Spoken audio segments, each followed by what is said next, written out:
कहानी की शुरुआत में हम ड्रासा नाम की एक शार्प शूटर को देखते हैं जो पिछले कई घंटों से एक टनल में छुपी हुई है। दरअसल वह यहाँ अपने शिकार का इंतजार कर रही होती है। ड्रासा को पास के एयरपोर्ट पर एक गवर्नमेंट अफसर को मारने का टास्क दिया गया था। कुछ ही देर बाद रनवे पर एक प्लेन लैंड करता है। ड्रासा को जैसे ही अपना शिकार नजर आया उसने उसे कई किलोमीटर दूर से एक ही शॉट में खत्म कर दिया। ड्रासा अपना ये काम इतनी बारीकी से अंजाम देती है कि वहां पर मौजूद गार्ड्स को पता ही नहीं चलता कि गोली किसने और कहां से चलाई। मिशन कंप्लीट करने के बाद ड्रासा अपनी माँ की कब्र पर जाती है जहाँ उसका फादर पहले से ही मौजूद होता है। यहाँ हमें ड्रासा के बारे में एक और बात मालूम होती है कि जब भी वह किसी को अपनी राइफल से मारती है तो उस बुलेट के कवर को अपने पास रख लेती है और फिर वह इन बुलेट कवर्स को अपने पिता को सौंप देती है। दरअसल ड्रासा एक कॉन्ट्रैक्ट किलर थी, यानी वह पैसों के लिए लोगों को मारा करती थी और अब तक कई लोगों को मार चुकी थी। इसे लोगों को मारना तो बिल्कुल अच्छा नहीं लगता था, लेकिन अब यह काम उसका पेशा बन चुका था। इसलिए ड्रासा उन बुलेट्स के कवर्स को अपने फादर को पकड़ा देती, जिससे उसका दुख थोड़ा कम हो जाता। ड्रासा अपने पिता को बताती है कि मुझे एक और नया प्रोजेक्ट मिला है जो पूरे 1 साल तक चलेगा। शायद इस दौरान मैं आपसे मिल नहीं पाऊंगी। जिस पर ड्रासा के फादर जवाब देते हैं, तुम हर साल आती हो और मुझे कुछ गोलियों के कवर पकड़ा देती हो, मगर अगले साल ऐसा नहीं होगा। मेरा कैंसर का लास्ट स्टेज चल रहा है, मेरे पास अब ज्यादा वक्त नहीं बचा और अगर आने वाले दिनों में मेरी मौत नहीं हुई तो मैं खुद 14 फरवरी वैलेंटाइंस डे पर अपनी जिंदगी खत्म कर लूंगा, क्योंकि अब मेरे पास जीने की कोई वजह नहीं है। तुम्हारी माँ भी मर चुकी है और तुम भी अपने काम के चलते साल में 1-2 बार मुझसे मिलने आती हो, इसलिए हो सकता है ये हमारी आखिरी मुलाकात हो। ये सुनकर ड्रासा की आंखें भर आती हैं। अब यहाँ सीन शिफ्ट होता है और हम देखते हैं इस कहानी के दूसरे लीड कैरेक्टर लेवाई को। लेवाई की जिंदगी बिल्कुल भी ठीक नहीं चल रही थी। उसे अक्सर भयानक सपने आते थे और नींद उसकी आंखों से कोसों दूर चली जाती थी। एक रात जब उसकी आंख बुरे सपने से खुलती है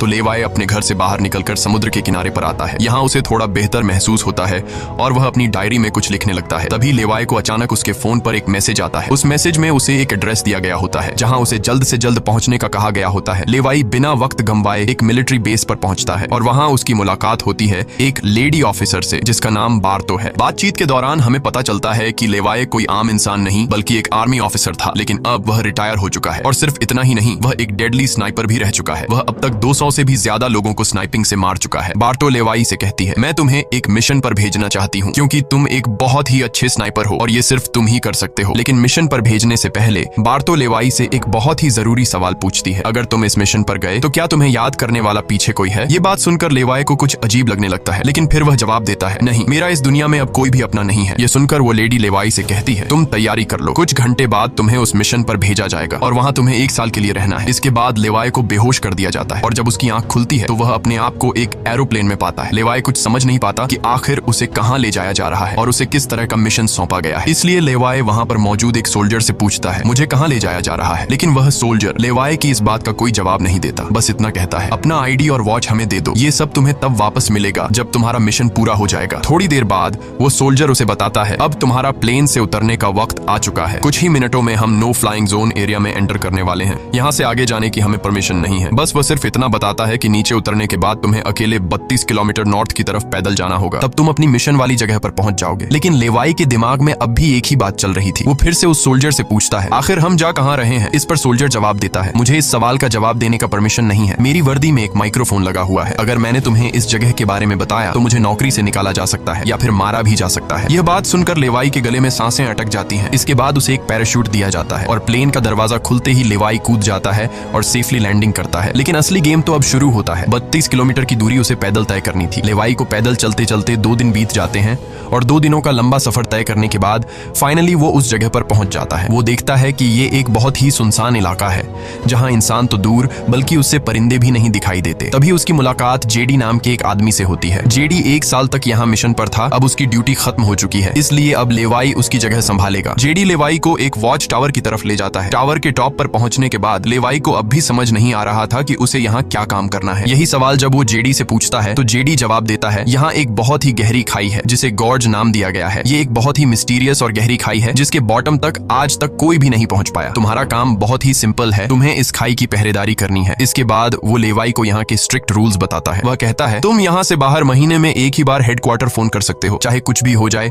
तुम बाहर की दुनिया से जुड़ने की उम्मीद मत रखना। ये टावर जिसे हम वेस्ट टावर कहते हैं, इसके ठीक सामने ईस्ट टावर है, वह रशिया का है। वहाँ भी एक गार्ड अपनी ड्यूटी निभा रहा है, लेकिन तुम दोनों के बीच कोई भी कॉन्टैक्ट अलाउ नहीं है। तुम्हें सिर्फ अपनी ड्यूटी पर ध्यान देना है और हाँ, आने वाले खतरे के लिए हर वक्त तैयार रहना, क्योंकि यहाँ तुम पर किसी भी वक्त हमला किया जा सकता है। यहाँ ऑटोमेटिक गन्स और नीचे ढेर सारे लैंड माइंस लगाए हुए हैं। अगर ऑटोमेटिक गन्स में गोलियां खत्म हो जाए तो उसे हमेशा रिलोड रखना, क्योंकि हमले के दौरान ऑटोमेटिक गन्स तुम्हारी बहुत काम आएगी। और आखिरी बात, अगर तुम्हें कभी भी यहाँ तेज सायरन की आवाज सुनाई सुनाई देने लगे तो तुम बिना सोचे समझे यहाँ से भाग जाना। जेडी कहता है, मुझे भी नहीं पता कि ऐसा क्यों बोला गया है, लेकिन मुझे जो पिछले ड्यूटी वर्कर ने बताया था वही मैं तुम्हें बता रहा हूँ। लेवाई उसकी सारी बातें अच्छी तरह से सुन लेता है, पर उसका सवाल एक ही था। वह पूछता है, आखिर यहाँ ऐसा क्या है जिसके लिए इतनी स्ट्रिक्ट सिक्योरिटी लगाई गई है? तभी जेडी एक ग्रेनेड निकालता है और इस ग्रेनेड को उस गहरी खाई में फेंक देता है। ग्रेनेड जैसे ही खाई की गहराइयों में धमाका करता है, वहां से एक अजीब भयानक आवाज गूंजने लगती है। वो आवाज किसी इंसान की बिल्कुल भी नहीं थी, वो किसी ऐसी चीज की थी जो अंधेरे में छुपी थी। जेडी लेवाई की तरफ देखता है और कहता है, ये आवाज जो तुम सुन रहे हो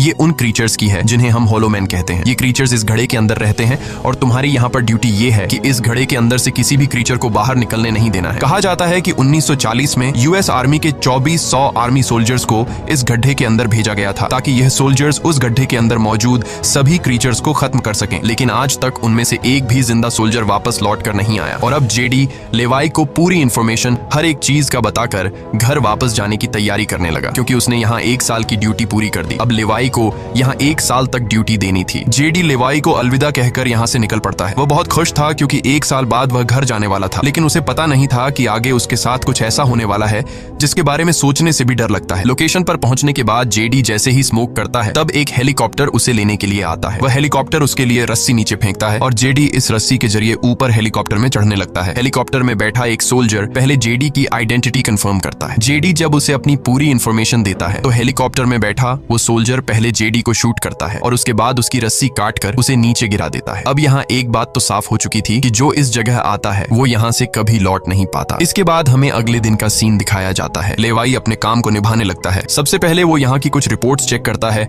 और जिन ऑटोमेटिक गन्स में गोलियां खत्म होती हैं उन्हें रीलोड करता है। इसी तरह से दिन गुजरते हैं और फिर 1 महीना। अब लेवाई को ये जगह बोरिंग फील होने लगी। वो सोचता है कि क्या 1 साल तक यहाँ बस अकेले ही रहना है, न किसी से बातचीत और न ही कोई एंटरटेनमेंट। इसीलिए टाइम पास करने के लिए वो अलमारी में रखी किताबें पढ़ने का सोचता है। जब वो अलमारी से किताबें निकालता है तो अचानक उसकी नजर अलमारी के पीछे की दीवार पर पड़ती है। उस दीवार पर कुछ नोट्स लिखे होते हैं। ये उन सभी लोगों के नोट्स थे जो इससे पहले इस टावर में अपनी ड्यूटी कर चुके थे। हर नोट में डर, अकेलापन और होलोमैन के खतरों का जिक्र था। एक दिन लेवाई को वेस्ट टावर से मशीन चलने की आवाज आती है। लेवाई जल्दी से अपने टेलीस्कोप से दूर से ईस्ट टावर को देखने की कोशिश करता है और तभी उसे एक लड़की दिखाई देती है और ये लड़की कोई और नहीं बल्कि ड्रासा होती है, जो कि उसकी अच्छी स्नाइपिंग की वजह से उसे इस टावर पर ड्यूटी दे दी गई थी। ड्रासा की खूबसूरती देखते ही लेवाई की नजरें उस पर जम जाती हैं, लेकिन लेवाई उससे बात नहीं कर पाता क्योंकि ऐसा करना रूल्स की खिलाफ वर्जी थी और ड्रासा को भी वेस्ट टावर में बैठे लेवाई के बारे में पता चल चुका था। अब इसी तरह से दिन गुजरते हैं और ये दोनों सोचते हैं कि क्या हमें एक दूसरे से बात करनी चाहिए या नहीं। कुछ दिन बाद ड्रासा का जन्मदिन आता है। अकेलेपन में घिरी हुई ड्रासा को लगता है कि उसे किसी से बात करनी चाहिए। वो लेवाई से बात करने की कोशिश करती है। ड्रासा एक व्हाइट बोर्ड के जरिए लेवाई से पूछती है, तुम्हारा नाम क्या है? इस पर लेवाई को रूल्स याद आते हुए कहता है कि नाम बताना अलाउड नहीं है, लेकिन ड्रासा मुस्कुराते हुए अपना नाम बताती है, मेरा नाम ड्रासा है। लेवाई भी ज्यादा न सोचते हुए अपना नाम बता देता है। ड्रासा बताती है कि आज मेरा बर्थडे है और ड्रासा अपने बर्थडे को सेलिब्रेट करते हुए डांस करने लगती है। ड्रासा लेवाई से पूछती है, क्या तुम्हें डांस करना आता है? लेवाई बताता है, नहीं, मुझे डांस करना बिल्कुल भी नहीं आता। जिस पर ड्रासा पूछती है, तो फिर तुम्हें क्या करना आता है? लेवाई जवाब देते हुए बोर्ड पर लिखता है, मैं शूटिंग थोड़ी बहुत अच्छी कर लेता हूँ। यहाँ ड्रासा उसकी शूटिंग स्किल्स चेक करने के लिए अपने टावर पर एक छोटी सी बॉटल उसके सामने रख देती है और लेवाई अपने टारगेट को निशाने पर रखते हुए एक ही गोली में उस बॉटल को फोड़ देता है। अब यहाँ ड्रासा भी पीछे रहने वाली नहीं थी। वह भी अपनी शूटिंग स्किल्स को दिखाते हुए लेवाई के टावर में रखी एक छोटी सी बॉटल को बिल्कुल परफेक्ट शूट कर लेती है, जिससे लेवाई को पता चलता है कि ड्रासा कोई आम लड़की नहीं बल्कि वह एक डेडली स्नाइपर है। धीरे धीरे दोनों की बातचीत बढ़ने लगती है। ड्रासा और लेवाई एक दूसरे को समझने लगते हैं, लेकिन तभी जब ये दोनों बातचीत में मसरूफ होते हैं, ड्रासा की नजर अचानक नीचे गड्ढे की तरफ जाती है। वो देखती है कि नीचे से कुछ भयानक क्रीचर्स यानी होलोमैन तेजी से वेस्ट टावर की तरफ चढ़ रहे हैं। वह जल्दी से लेवाई को अलर्ट करती है, नीचे देखो, तुम्हारी तरफ कुछ क्रीचर्स बढ़ रहे हैं। लेवाई जैसे ही नीचे देखता है उसकी आंखें चौंक जाती हैं। नीचे सिर्फ 1 या 2 नहीं बल्कि हजारों क्रीचर्स ऊपर की ओर बढ़ रहे होते हैं। वो बिना वक्त गंवाए अपनी स्नाइपर राइफल उठाता है और एक एक करके क्रीचर्स को शूट करने लगता है, लेकिन क्रीचर्स की तादाद इतनी ज्यादा होती है कि लेवाई उन्हें अकेले संभाल नहीं पाता। इसलिए ट्रासा भी अपनी मशीन गन से गोलियां बरसाने लगती है। अब वेस्ट टावर यानी ट्रासा की तरफ भी क्रीचर्स बढ़ने लगे। ये दोनों अपनी अपनी साइड से इन क्रीचर्स को मारने लगते हैं, लेकिन तभी लेवाई देखता है कि एक क्रीचर ऊपर ट्रासा के टावर तक पहुंच चुका है और वह क्रीचर जैसे ही ट्रासा पर हमला करने वाला होता है तो लेवाई ईस्ट टावर से अपनी जबरदस्त स्नाइपिंग स्किल्स का इस्तेमाल करते हुए उस क्रीचर को मार गिराता है। अब लेवाई और ड्रासा दोनों को एहसास हो जाता है कि इस खतरनाक जगह में अगर जिंदा रहना है तो उन्हें मिलकर लड़ना होगा। सब कुछ संभालने के बाद ड्रासा बताती है, ये मेरी लाइफ का सबसे बेस्ट बर्थडे था। अगली सुबह लेवाई नीचे लगी लैंड माइंस को ठीक करता है और ऑटोमेटिक गन को रीलोड करता है। तभी अचानक खाई के अंदर से एक ड्रोन निकलता है। वो ड्रोन कुछ सेकंड्स तक लेवाई की तरफ दिखता है। ड्रोन अजीब तरीके से स्कैन करता है। ये देखकर लेवाई हैरान रह जाता है और उसे कुछ समझ नहीं आता कि ये ड्रोन क्यों और किसके लिए भेजा गया था। इस तरह से दिन गुजरते हैं और फिर महीने। इन दोनों की आपस में दोस्ती होने के बाद अब उनके दिन अच्छे गुजर रहे थे और अब उन्हें अकेलापन बिल्कुल भी महसूस नहीं होता था। पर एक दिन ट्रासा बहुत ज्यादा सैड होती है क्योंकि आज 14 फेब था और उसे याद आता है कि उसके फादर ने कहा था कि अगर कैंसर की वजह से आने वाले कुछ दिनों में नहीं मरा तो वो 14 फेब के दिन खुद को मार देगा। और यहाँ ड्रासा बोर्ड पर लिखकर लेवाई को बताती है, आज मैं खुद को बहुत ही अकेली महसूस कर रही हूँ। अगर आज मेरे पास कोई होता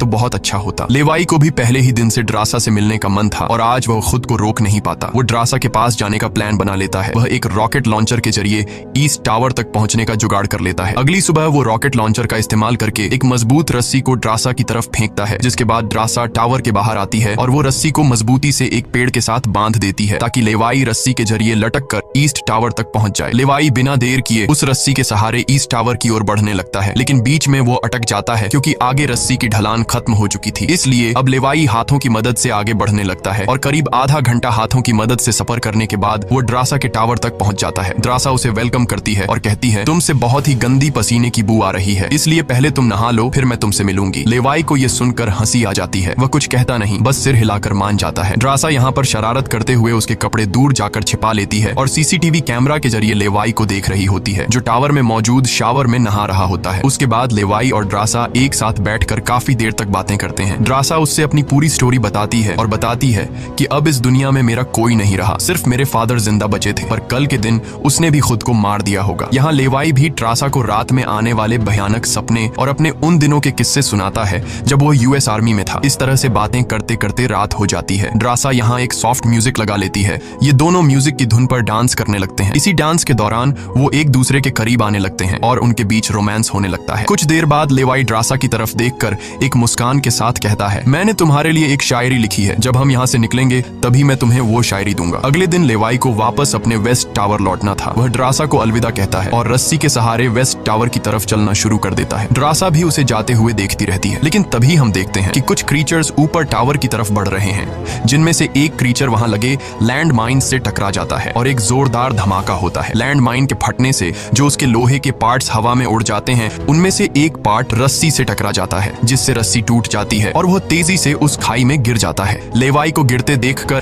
ट्रासा बिना सोचे समझे अपना पैराशूट उठाकर वह भी उस खाई में कूद जाती है। खाई की गहराई में गिरने के बाद ट्रासा पानी की तेज बहाव वाली नदी में बहने लगती है। वह किसी तरह करके नदी से बाहर निकलकर किनारे तक पहुंच जाती है। दूसरी तरफ लेवाई की किस्मत अच्छी होती है कि वो एक बड़े से पेड़ पर गिरकर लटक चुका था। इतनी ऊंचाई से गिरने के बाद उसे चोटें तो काफी सारी आ जाती हैं, पर उसकी जान बच जाती है। जैसे ही उसकी आंखें खुलती हैं, वो देखता है कि एक बड़ा कीड़ा उस पर हमला करने के लिए बढ़ रहा है। वो खुद को बचाने की कोशिश करता है, पर तभी पेड़ की लकड़ी टूट जाती है और लेवाई नीचे पेड़ की जड़ों पर गिर जाता है। नीचे गिरते ही पेड़ की जड़ों ने उसे अपनी गिरफ्त में लेने लगती है और लेवाई को जकड़ लेती है। उससे पहले कि ये जड़ें लेवाई को मार देती, वहां ट्रासा पहुंच जाती है। वो जल्दी से चाकू निकालकर इन जड़ों को काटने लग जाती है, जिससे लेवाई आजाद हो जाता है। इसके बाद लेवाई और ट्रासा चारों ओर देखने लगते हैं। हर तरफ सन्नाटा और डर का माहौल छाया होता है। तभी अचानक पेड़ों की आड़ से कुछ क्रीचर्स निकलकर उन पर हमला कर देते हैं। यहाँ उनके बीच एक बड़ी फाइट होने लगती है। लेवाई अपनी बंदूक संभालता है और पहली गोली सीधे एक क्रीचर के सर में मारता है। एक के बाद एक दोनों ने मिलकर दोनों क्रीचर्स को खत्म कर दिया। यहाँ लेवाई की नजर क्रीचर की डेड बॉडी पर पड़ती है। वह देखता है कि क्रीचर ने वही आर्मी वर्दी पहन रखी थी जो किसी जमाने में अमेरिकन सोल्जर्स की होती थी। ये देखकर लेवाई के रोंगटे खड़े हो जाते हैं। तभी उसे जेडी की वो बातें याद आती हैं, जब उन्होंने बताया था कि 1940 में 2400 सोल्जर्स के एक बड़े ग्रुप को इस खाई में भेजा गया था और वो सैनिक कभी वापस नहीं लौटे थे। उसके बाद लेवाई और ट्रासा एक अजीब भयानक सी जगह पर पहुंच जाते हैं। यहाँ का मंजर किसी बुरे सपने जैसा था। हर तरफ इंसानों के सड़े गले शरीर पड़े थे और सबसे अजीब बात यह थी कि इन शरीरों के अंदर से पेड़ पौधे उग आए थे। ऐसा लग रहा था जैसे कोई जानलेवा वायरस ने इस जगह को अपनी गिरफ्त में ले लिया हो। तभी अचानक पेड़ों के बीच से कुछ हलचल होती है। लेवाई और ट्रासा समझ जाते हैं कि क्रीचर्स एक बार फिर उनका पीछा कर रहे हैं। डर के मारे यह दोनों तेजी से भागने लगते हैं और एक टूटी फूटी चर्च में घुस जाते हैं। दरवाजा बंद करने के बाद सामने उन्हें एक अजीब सा नजारा दिखता है। हर तरफ इंसानों की लाशें पड़ी हुई थीं। उनकी हालत देखकर ऐसा लग रहा था जैसे उन्होंने खुद अपनी जान ले ली हो ताकि इस वायरस से बच सकें। अचानक एक बड़ी मकड़ी ट्रासा के ऊपर कूद पड़ती है और ढेर सारी और भी मकड़ियां निकल आती हैं। ये मकड़ियां साइज में काफी बड़ी होती हैं। जैसे ही स्पाइडर उन पर हमला करता है, लेवाई और ट्रासा मिलकर उसे खत्म कर देते हैं। दूसरी तरफ चर्च का दरवाजा वो क्रीचर तोड़कर अंदर आ जाते हैं। लेवाई और ट्रासा अपनी जान बचाने के लिए उन पर फायरिंग शुरू कर देते हैं और जैसे तैसे करके उनसे अपनी जान छुड़ाकर चर्च से बाहर निकल आते हैं। तभी लेवाई की नजर सामने पहाड़ में बनी एक पुरानी सुरंग पर पड़ती है। वह दोनों फौरन उस सुरंग के अंदर घुस जाते हैं। अंदर जाकर उन्हें पता लगता है कि असल में यह एक पुरानी लैब है। यहाँ हर जगह टूटी फूटी कांच, मशीन्स और पुराने जंग लगे हुए कंटेनर्स पड़े थे। यहाँ लेवाई को एक पुराना डीवीडी कैसेट मिलता है। लेवाई डीवीडी को प्ले करता है और स्क्रीन पर एक लड़की नजर आती है। वह लड़की कहती है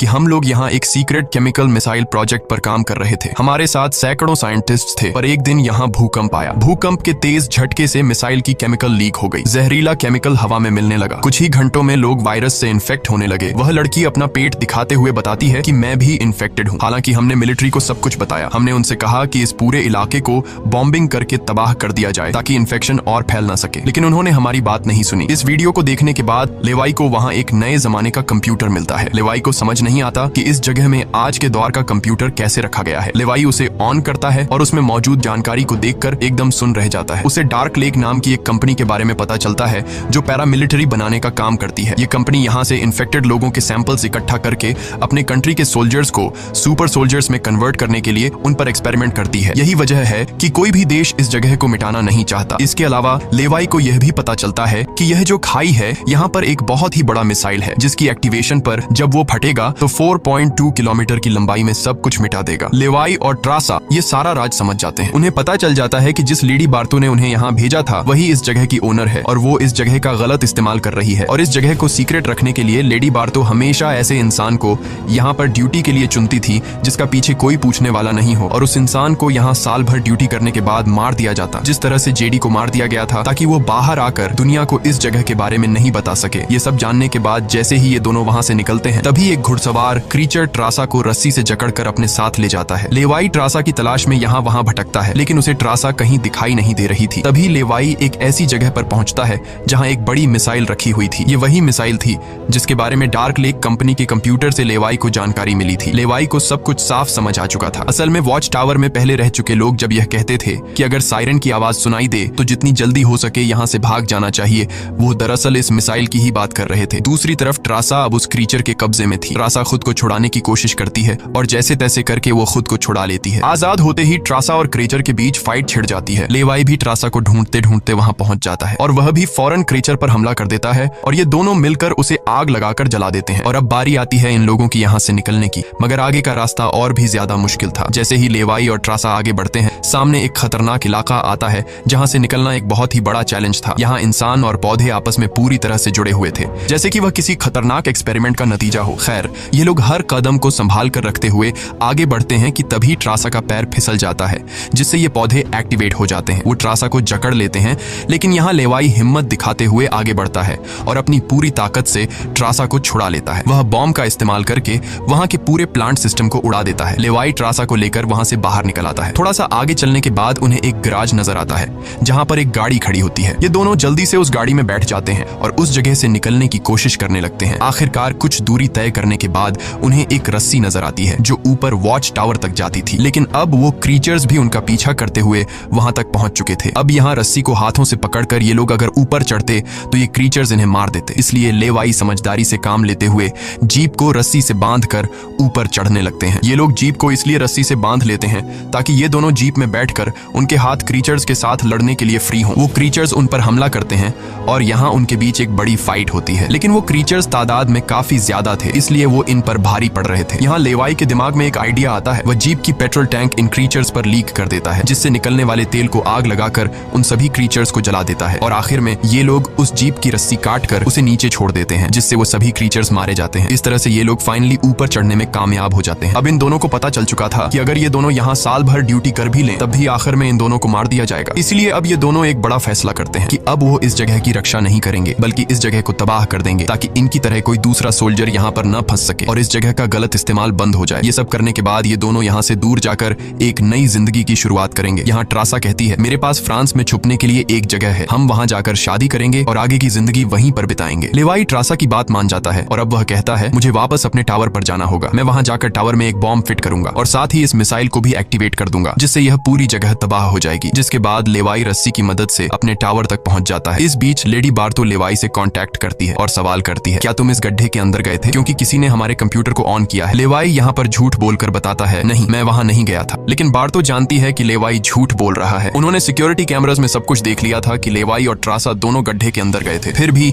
वो अपनी बात को आगे बढ़ाते हुए कहती है, अगर तुम नहीं गए तो फिर जाहिर सी बात है कि यह सारा काम उस वेस्ट टावर वाले गार्ड का है। तुम एक काम करो कि उस वेस्ट टावर वाले इंसान यानी ट्रासा को मार दो, क्योंकि उसने रूल तोड़ा है। यहाँ लेवाई हाँ तो बोल देता है, लेकिन बार्तो को पता चल चुका था कि यह उसे नहीं मारेगा और वह समझ चुकी थी कि ये दोनों अब यहाँ से भागने वाले हैं और बाहर जाकर दुनिया को इस जगह के बारे में बता देंगे। इसीलिए वह खुद हेलीकॉप्टर में यहाँ पहुंचती है। लेकिन बार्तो के पहुंचने से पहले ये दोनों अपनी पूरी तैयारी कर चुके थे। लेवाई टावर से काफी दूर जाकर अपनी लाइफ का सबसे लंबा शॉट लेता है और सीधा उस टावर पर गोली मारता है जो सीधा नीचे मिसाइल से कनेक्ट था, जिससे एक तेज सायरन बजने लगता है। अब उनके पास टाइम कम था। ये दोनों तेजी से भागने लगते हैं क्योंकि जब मिसाइल फटेगी तो वह 4.2 किलोमीटर के एरिया को तबाह कर देगी। लेवाई और ट्रासा दोनों पूरी ताकत से जंगल की ओर भागने लगते हैं। ट्रासा अपनी जान बचाते हुए उस जगह से काफी दूर निकल जाती है, लेकिन लेवाई के पैर में चोट आई थी जिससे वह तेज नहीं भाग सकता था। दूसरी तरफ बार्तो को भी यह समझ आ चुका था कि जल्द ही मिसाइल ब्लास्ट होने वाला है। ठीक इसी वक्त मिसाइल एक्टिवेट हो जाती है